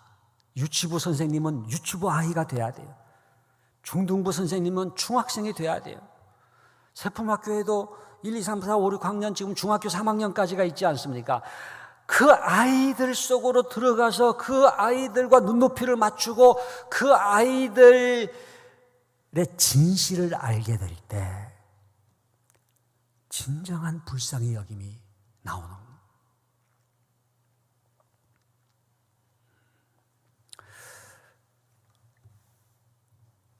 원수를 사랑할 수 있는 비결을 제가 말씀드릴게요. 그건 뭐냐 하면은 그 사람의 진실을 보면은요, 너무너무 불쌍한 거예요. 떵떵거리면서 살지만은, 여러분들도 이렇게 전도하러 지역을 이렇게 거닐다 보면은, 그야말로 성곽 같이 엄청나게 잘 사는 그런 집 앞에서는 야, 뭐 이 사람들 뭐 전도해도 뭐 받아들이지 않을 거다라고 생각하고 지나치지 않습니까? 그런데 겉모습이 아니라 진실을 보면은요, 너무너무 불쌍한 거예요. 우리 눈에 비늘 같은 것들을 벗기고 하나님 진실을 보게 하여 주십시오. 저의 교육이 그냥 외모를 보는 것이 아니라, 겉모습을 보는 것이 아니라 진실을 보게 하여 주시옵소서. 요한복음 1장 42절에 예수께서 처음 베드로를 만나실 때 장면이 나오지 않습니까? 예수께서 보시고 이르시되 네가 요한의 아들 시몬이니 장차 게바가 되리라 하시니, 갈릴리의 어부들이 시몬을 많이 봤겠죠. 그런데 예수님은 그 겉모습을 보신 게 아니라, 비린내나는 어부 시몬을 보신 게 아니라 그 내면의 진실을 보니까 뭐가 보입니까? 여러분 참 그 요한복음 1장 42절이 아주 재미있어요. 예수께서 보시고 이르시되 네가 요한의 아들 과거입니다. 시몬이니 현재입니다. 장차게 봐 미래입니다. 누군가의 과거, 현재, 미래를 바라보는 거예요. 그러니까 그 속에 있는 개바가 보이는 거예요. 가능성이 보이는 거예요. 사랑하는 우리 선생님 여러분들이 세품학교 또 우리 은광교회학교 또 우리 부모님 여러분들이 그 아이들의 겉모습이 아니라 그들의 내면을 바라보고 진실을 바라보면서 그 아이들과 진정한 내면의 터치가 일어나는 교육이 이루어질 수 있기를 간절히 바랍니다. 그렇게 될 때에 진정한 트랜스포메이션, 진정한 변혁이 일어나는 마지막 세 번째입니다. 세 번째 보게 되면은 뭡니까? 구경하지 말고 만나야 불쌍히 여길 수가 있어요. 구경하지 말고 만나자. 여러분 3인칭이 있고 2인칭이 있잖아요. 3인칭은 뭐예요? 나와 그것의 관계죠. 걔네들, 그것들. 이건 3인칭이죠. 나와 너, 이게 2인칭입니다. 여러분 교육은, 진정한 교육은 나와 너의 2인칭 관계가 될 때에 비로소 일어나는 거예요. 3인칭이라고 하는 게 뭡니까? 이세 관계잖아요. 또 그 사람, 그녀들, 그것들, 다 이게 3인칭입니다. 그러니까 교회 학교든 세품학교든 가정이든 가장 중요한 게 뭐냐 하면은 자녀와 인격적인 관계를 맺는 거예요. 학생들과 인격적인 관계를 맺는 거예요. 2인칭의 관계를 맺는 거예요. 여러분 우리가 이 양파를 생각해 보세요. 관계라고 하는 것이 차원이 있거든요. 양파 껍질을 벗겨도 또 양파가 나오잖아요. 그러니까 동심원과 같이 표피적인 관계가 있고요. 점점 안으로 들어갈수록 뭐예요? 내면적인 관계가 있어요. 처음 만나는 사람하고도 할 얘기가 있죠. 오늘 날씨가 너무 포근해요. 아마 이 얘기 많이 하셨을 거예요. 어떻게 날씨가 이렇게 포근해요? 이건 처음 만나도 할 수가 있어요. 아니면 미세먼지가 너무 심해요. 처음 만나도 할 수가 있죠. 그런데 이런 얘기는 처음 만나는 사람하고 하기 힘들죠. 저 이혼해야 될 것 같아요. 내면의 문제이기 때문에. 그러니까 표피적인 관계로서는 터치할 수 없는 그 내면의 문제를 터치할 수 있는 가장 중요한 관계는 이 내면의 관계 속으로 들어와야 된다는 거예요. 사마리아 수가성 여인이 있잖아요. 제자들은 구경했어요. 어떻게 그런 여자하고 상종하십니까? 사마리아 여자하고 대화를 나누는 그 예수님의 모습을 구경을 하면서 어떻게 그런 여자하고 상종하십니까? 라고 제자들은 말했지만은 예수님은 점점 그 관계 속으로 들어가시죠. 물 좀 달라 하시니 그러면서 점점 들어가서 어떻게 됩니까? 그 사마리아 수가성 여인의 내면을 터치하잖아요. 네가 남편이 5이 있으나 지금 남편도 내 남편이 아니니 내 말이 옳도다 라고 말씀하시면서 그 여인의 그 응어러진 그 내면의 그 갈등과 아픔과 상처를 치유하시는 놀라운 역사가 나타나지 않습니까? 기독교 교육은 관계에 비례하는 거예요. 그러니까 나는 지금 어느 정도 관계로 아이들을 만나고 있느냐, 그게 교육의 수준을 결정하는 거예요. 근데 신앙교육이라고 하는 거는 껍질로 만나가지고는 되지를 않아요. 왜? 신앙은 내면의 문제이기 때문에, 가치관의 문제이기 때문에 그래. 그렇기 때문에 우리가 정말로 기독교 교육을 하기 위해서는 어떻게든지 껍질 차원에서 머무는 게 아니라 들어가야 돼요. 관계가 더 깊어져야 돼요. 인격적인 관계를 맺어야 돼요. 2인칭의 관계를 맺어야 돼요. 나와 너의 관계를 맺어야 돼요. 그러기 위해서는 함께 있는 시간이 필요한 겁니다. 그래서 이 예수님의 이 선택의 원리하고 뗄래야 뗄 수가 없는 게 동거의 원리예요. 그러니까 예수님이 12제자와 함께 있는 시간에 비례하는 거죠. 함께 있는 시간의 그 길이와 그 깊이는 이게 분리될 수가 없는 거예요. 그러니까 우리가 많은 분들이 어떻게 짧게 만나고 효과적으로 변화시킬 수가 없는가? 없어요. 그런 방법은 없어요. 그러니까 어떻게든지 함께 있는 것 자체가 왜 중요하냐? 그럼으로써 내면의 깊이가 깊어지는 거예요.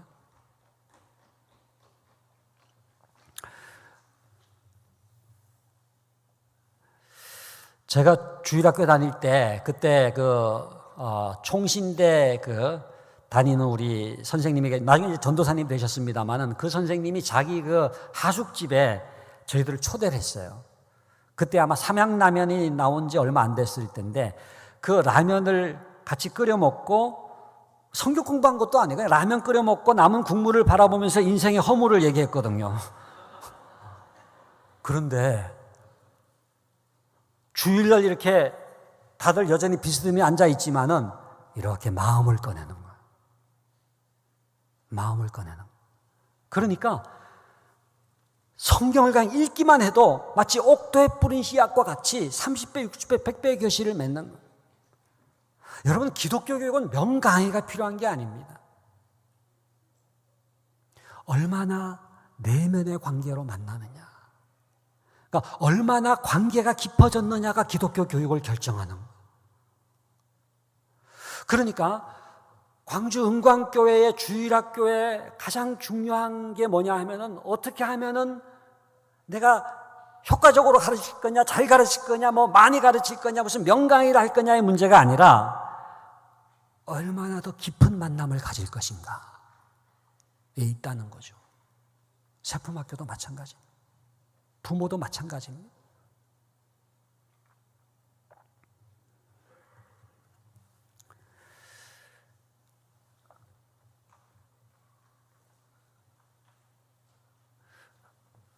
그래서 여러분, 함께 있기를 원하시기를 바랍니다. 함께 있는 시간을 자꾸 갖기를 바라고요. 무슨 뭐 특별한 얘기가 아니더라도 그냥 이렇게 교제를 나누면서 인격적인 관계를 맺어갈 때에 그 안에서 놀라운 만남의 역사, 변화 역사가 나타나게 될 줄로 믿습니다. 제가 지금 3가지 말씀드렸어요. 숫자를 보지 말고 사람을 보라. 2번째는 외모를 보지 말고 진실을 보자. 그리고 3번째는 구경을 하지 말고 만나자. 자, 이제 마무리를 하도록 하겠습니다. 넘겨주시면은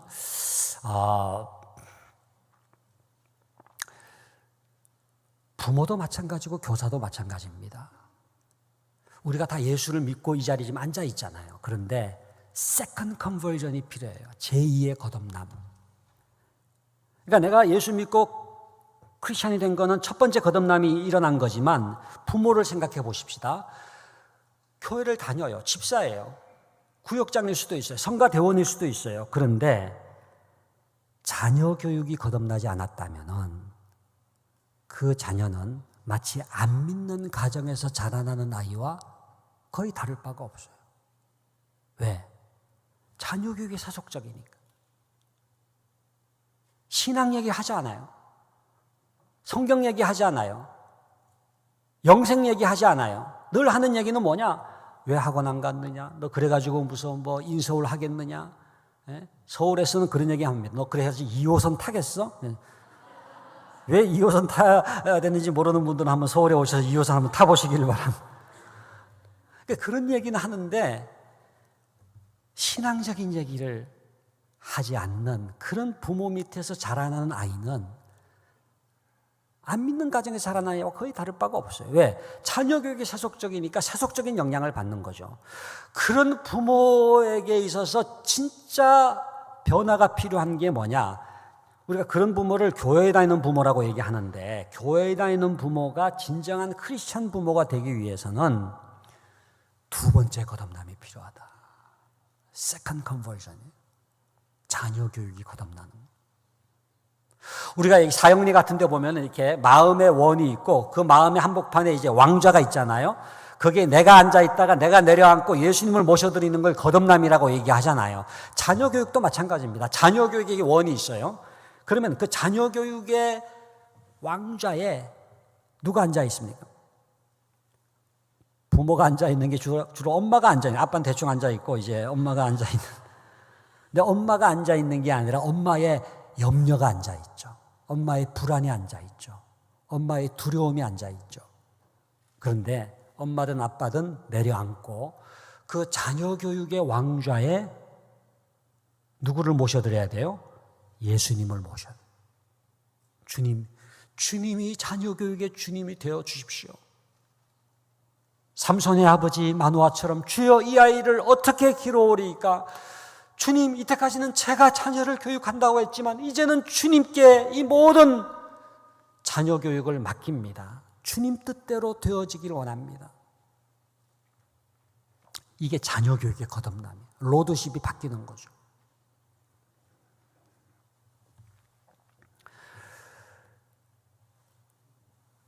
교사도 마찬가지입니다. 교육의 거듭남이 필요해요. 내가 하는 게 아니에요.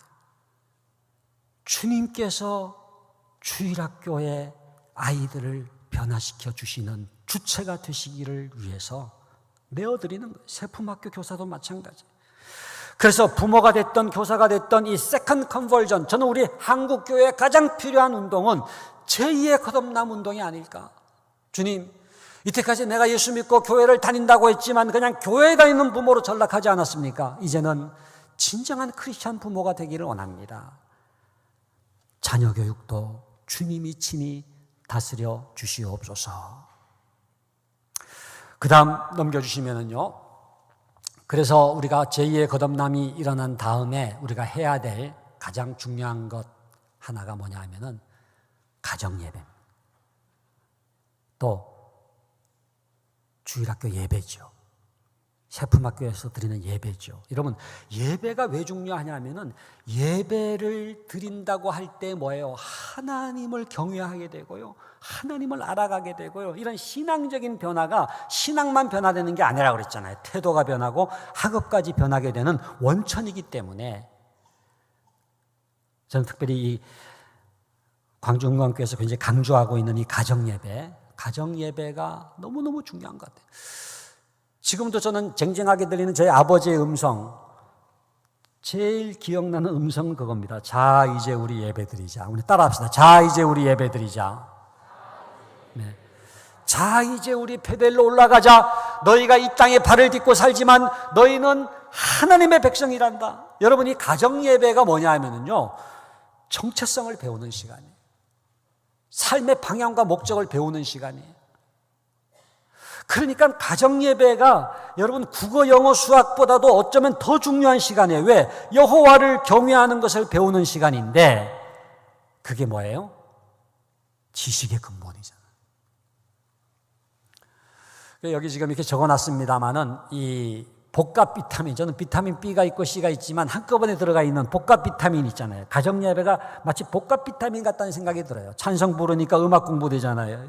성경 읽으니까 국어 공부되죠. 역사 나누니까 역사 공부되죠. 32절이면 48이 32 나눠서 읽으니까 산수 공부되죠. 근데 무엇보다 중요한 것은 가정예배를 드리는 그 자녀들 마음속에 하나님의 다림줄이 내려집니다. 그러니까 뭐가 하나님을 기쁘시게 하는지에 대한 기준이 생기는 거예요. 마땅히 행할 길을 아이에게 가르치라. 그리하면 늙어도 그것을 떠나지 아니하리라. 여러분, 이 다림줄이 뭡니까? 벽돌 쌓을 때 똑바로 쌓기 위해서 내리는 추지 않습니까? 그런데 자녀 교육에서 가장 중요한 것은 하나님의 기준이에요. 뭐가 하나님을 기쁘시게 하는지, 하나님이 원하시는 것과 원치 아니하는 것을 구분할 수 있는 기준이 세워져야 그 아이를 어디 갖다 놔도 되는 거예요. 그게 바로 신앙교육입니다. 여호와를 경외하는 교육입니다. 가정예배입니다. 그 다음 넘겨주시면은 성경교육이에요. 성경. 근데 여러분, 이 디모데 어머니 지금 유니게가 어떻게 디모데를 교육했느냐?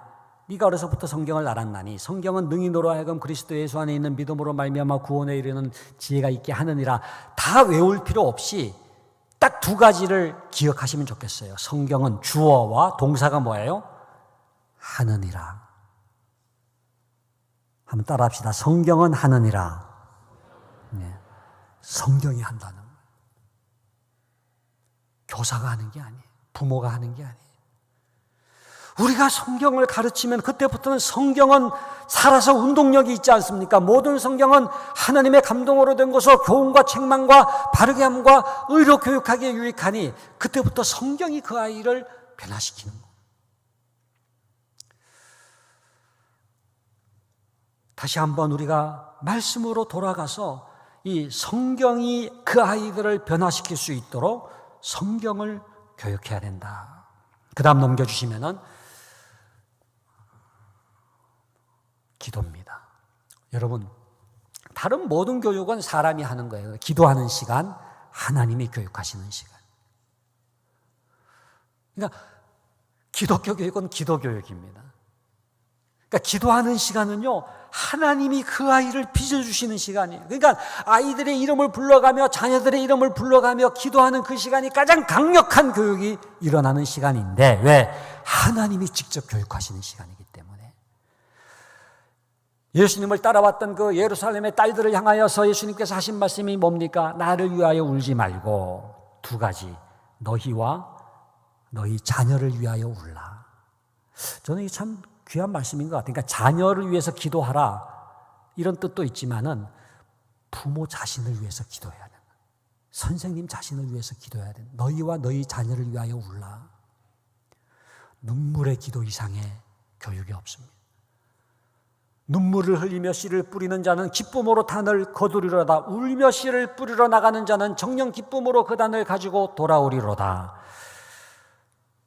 광주영광교회는 눈물의 기도가 있는 교회가 되기를 간절히 바랍니다.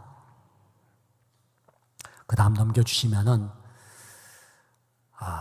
일관성이에요. 특별히 저는 부모님들에게 이 말씀을 드리고 싶은데, 기독교 교육에서 제일 중요한 것은 컨시스턴시, 이 일관성이라고 하는 게 뭐냐면요, 교회에서 가르친 내용, 배운 내용과 가정에서 이게 연결이 돼야 돼요. 이게 어디까지 연결돼야 되냐면은 학교까지 연결돼야 돼요. 그러니까 제대로 된 기독교 교육은 교회와 가정과 학교가 일관성 있게 연결되는 교육입니다. 그래서 기독교 학교가 필요한 거예요. 세품 학교가 필요한 거예요. 제가 굉장히 놀란 게요, 캐톨릭 학교교육 헌장 2006년도에 제주 신성여고에서 캐톨릭 그 주교들이 모여가지고 선언을 한 게 캐톨릭 학교교육 헌장, 여러분들 지금도 클릭해 보시면은 그 다운받을 수가 있어요. 근데 왜 제주 신성여고에서 그 모임을 했느냐? 여러분, 우리나라 17개 시도가 있지만은 유일하게 개신교 숫자보다 캐톨릭 숫자가 많은 지역이 제주도입니다. 왜 그런지 아세요? 제주도에는 캐톨릭 학교가 있기 때문에 그래요. 신성여학교. 그러니까 우리나라 선교 역사를 아시잖아요. 평양이나 서울에는요, 미국 북장로교, 미국 북감리교에서 선교사를 보냈잖아요. 또 이쪽 호남 쪽에는 남장로교에서 보냈잖아요. 그래가지고 미션 스쿨들이 생겼잖아요. 이쪽 부산 쪽에서는 또 호주 선교사가 왔습니다. 그래가지고 기독교 학교들이 세워짐으로써, 또 기독교 병원들이 세워짐으로써 우리나라 선교가 이루어졌는데, 제주도는 우리나라 노회가 보낸 거예요. 동노회 때 이기풍 목사님을 보냈잖아요. 그러니까 돈이 없으니까는 제주도는 학교를 세우지 못했고 병원을 세우지 못한 겁니다. 그런데 캐톨릭은 기독교 학교, 캐톨릭 학교를 세운 거죠. 그게 신성여학교예요. 거기서 발표한 그 캐톨릭 학교 교육 헌장에 무슨 내용이 나와 있느냐 하면 이런 내용이 나와 있습니다. 캐톨릭 가정의 자녀는 캐톨릭 학교를 다닌다. 캐톨릭 가정의 자녀는 캐톨릭 학교를 다닌다, 이렇게 돼 있어요. 이게 저는 그 캐톨릭 학교 교육 헌장 제주도에서 발표한 그 헌장에만 들어있는 건 줄 알았더니 그게 아니라 교회법에 나와 있어요. 그러니까 교황청에서 발표한 캐톨릭 교회법에 뭐라고 나와 있느냐 하면은 캐톨릭 가정의 자녀는 캐톨릭 학교를 다닌다라고 나와 있더라고요. 그 지역에 캐톨릭 학교가 없어서 캐톨릭 학교를 다니지 못하는 것은 주교단의 책임이다. 그래가지고 그냥 제가 그걸 그냥 가지고 제가 속해 있는 교단의 총회에다가 기독교 학교교육 헌장해가지고 내가지고 이제 똑같이 그 헌장을 이제 만들었는데 그 뿌리가 그 캐톨릭에서 제가 그 배운 거거든요. 근데 무슨 얘기냐 하면은요, 기독교 가정의 자녀는 기독교 학교를 다니는 게 당연하다는 거예요. 그게 이상한 게 아니에요. 어떤 분들은 그렇게 얘기합니다. 아니 무슨 뭐 문제가 있어요? 기독교 대안학교에 보내게 되신 게 무슨 사연이 있어요? 그게 아니에요. 기독교 가정의 자녀는 기독교 학교를 다니는 게 너무나 자연스럽고 당연한 거라는 거예요. 그렇지 않는 게 이상한 거죠. 왜? 그래야지 일관성 있는 기독교 교육이 이루어지기 때문에 그래요.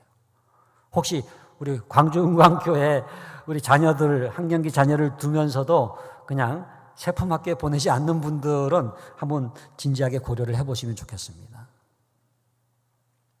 여러분, 일관성 있는 기독교 교육, 그것은 교회와 가정과 학교가 이렇게 연결되는 거예요. 물론 공립학교 보낼 수 있어요. 그러면은 부모가 훨씬 더 기도하면서 그 아이가 기독교적 가치관의 일관성 있는 교육이 이루어질 수 있도록 해야 될 책임이 부모에게 있는 거예요. 은광교회에 있는 거예요. 그러니까 광주 은광교회는 세품학교 다니지 않고 그냥 일반 학교에 다니는 아이들은 더 그들에게 기독교적 보상교육이 필요해요. 그들이 지금 어떤 가치관으로 형성되는지에 대해서 여러분들이 관심을 가지고 그 아이들이 기독교적 가치관으로 형성될 수 있도록 교회가 역할을 해야 되는 거죠. 훨씬 더 신경을 써야 되는 거죠. 그 다음 마지막으로 넘겨주시면은 이제 마지막 슬라이드가 돼가고 있는데 삶으로 하는 교육입니다. 여러분, 기독교 교육은 말로 하는 게 아니에요. 너 여호와 경외했더니 왜 안 해? 그래가지고 여호와를 경외하는 게 아니고, 너 신앙생활 했더니 왜 안 해?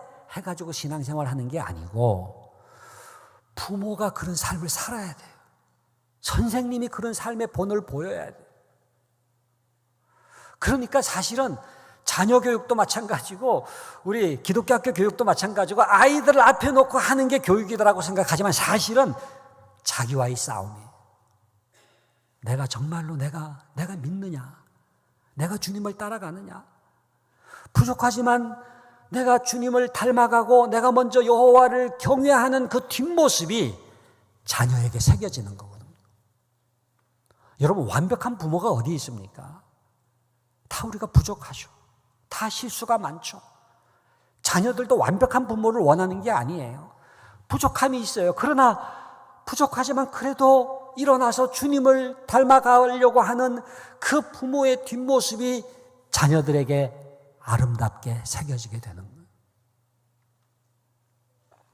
그래서 저는 우리가 던져야 될 굉장히 중요한 질문이 있다고 생각합니다. 그게 뭐냐 하면은 나는 내 자녀들에게 어떤 이미지로 새겨지고 있을까?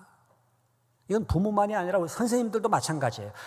우리 주일학교 아이들, 내 반의 아이들, 우리 세품학교의 내 학급의 아이들에게 나는 어떻게 새겨지고 있을까? 나는 어떤 이미지로 새겨지고 있을까? 그게 교육입니다.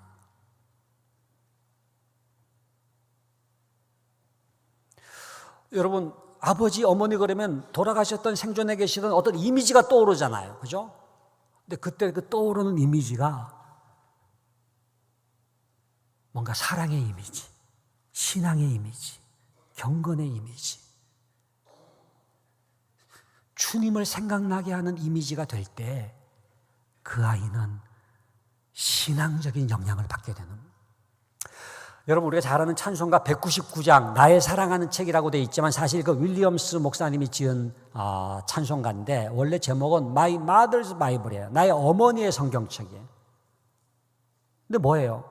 그 윌리엄스 목사님이 어릴 때 그 어머니로부터 어떤 이미지를 받고 있는지를 우리가 그 찬송가 가사에서 알 수 있지 않습니까? 비록 헤어졌으나 어머니의 성경책, 낡고 헤어졌지만 그 어머니의 성경책이 이미지로 이렇게 새겨져 있는 거예요. 어머니의 무릎 위에 앉아서 어머니의 무릎에 이렇게 앉아가지고 듣던 성경 말씀, 또 기도해 주셨던 그 기도의 음성들, 그 어머니의 무릎이 이렇게 이미지로 새겨져 있어요. 어머니의 눈물 많이 흘린 건 내가 잊지 않고 기억합니다. 그 어머니의 눈물이라고 하는 게 이미지로 남아있는 거예요. 나는 과연 내 자녀에게 어떤 이미지로 새겨지고 있을까? 저는 이 가정예배라든지 이런 그 가정에서 하는 어떤 신앙적인 거 있잖아요. 큐티를 같이 한다든지 이런 게 전부 다 나이가 들면은요, 그 아이가요, 이렇게 이미지로 남아있게 되는 거예요. 저는 호마이크상, 여러분 요즘 호마이크상 쓰는 사람 없겠지만은 늘 거기에 둘러앉아가지고 가정예배를 드렸기 때문에 호마이크상, 그 다음에 이 기도방석, 늘 자기 기도방석 가지고 앉아가지고 가정예배를 드렸거든요. 그 아버지가 잠자는 자녀들 늘 이렇게 머리에 안수기도를 해주셨을 때 그 감촉, 그 아버지의 그 큰 손, 내 이마를 덮은 그 손, 그런 이미지가 이렇게 남아있기 때문에 나도 그 주님을 믿어야지. 이 신앙적인 영향력이 이렇게 계승이 되는 거거든요.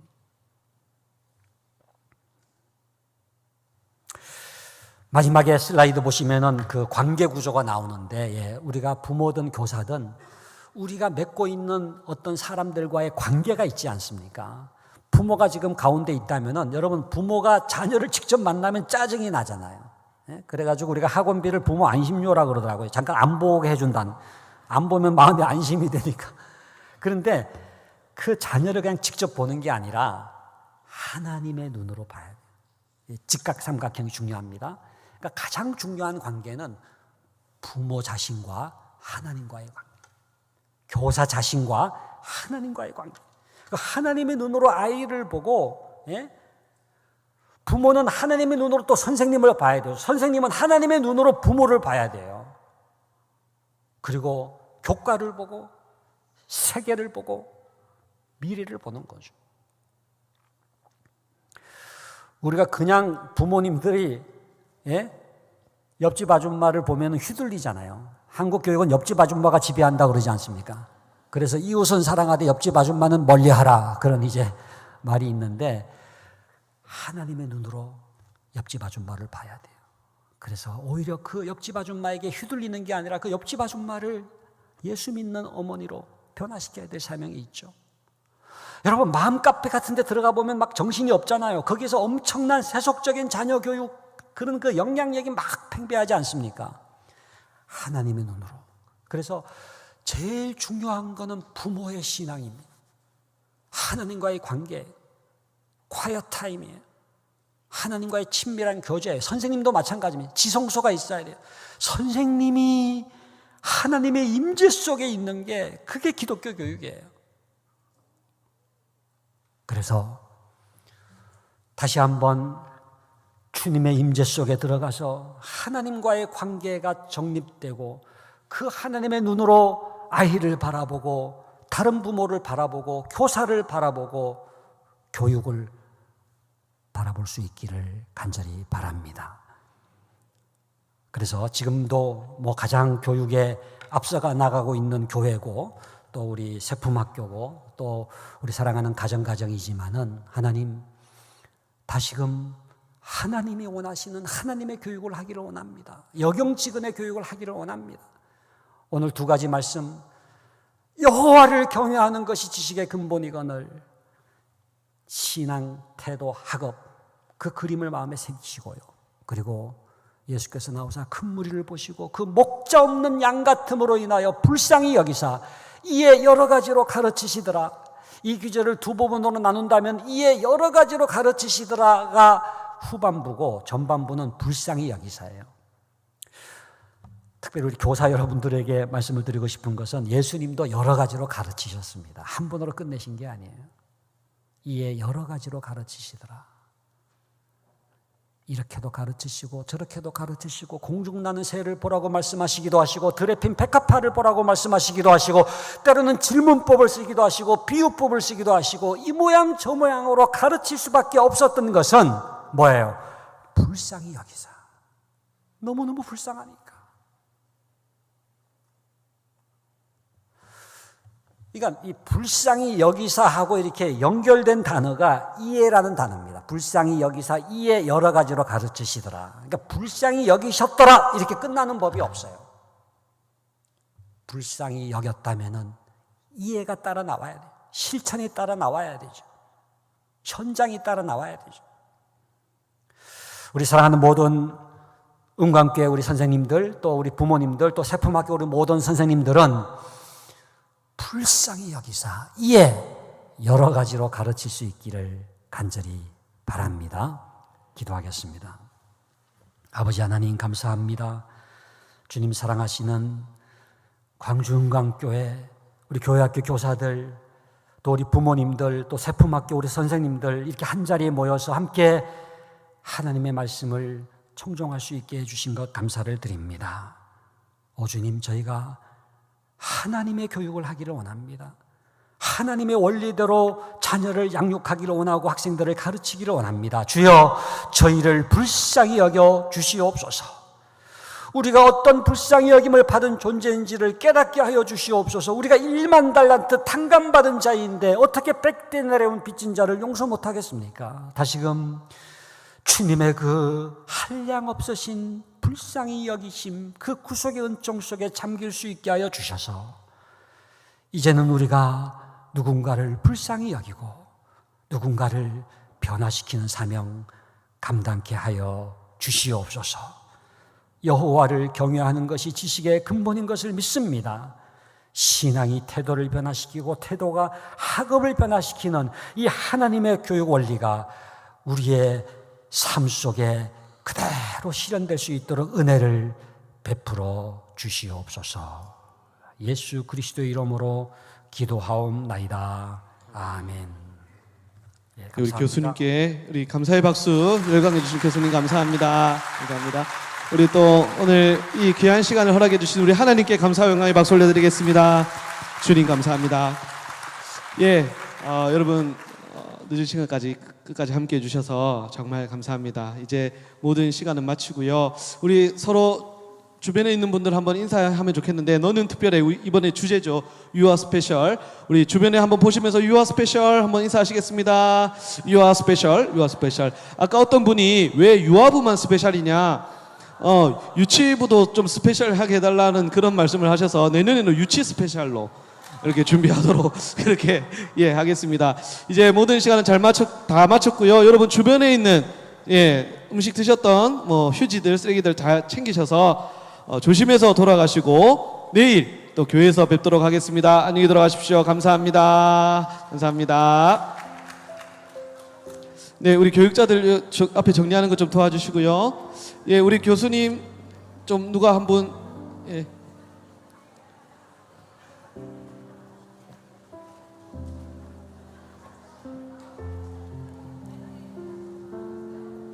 문집사님, 교수님 좀 주십시오. 밖에 저 최승경 목사님한테 좀 가시면 될 것 같아요.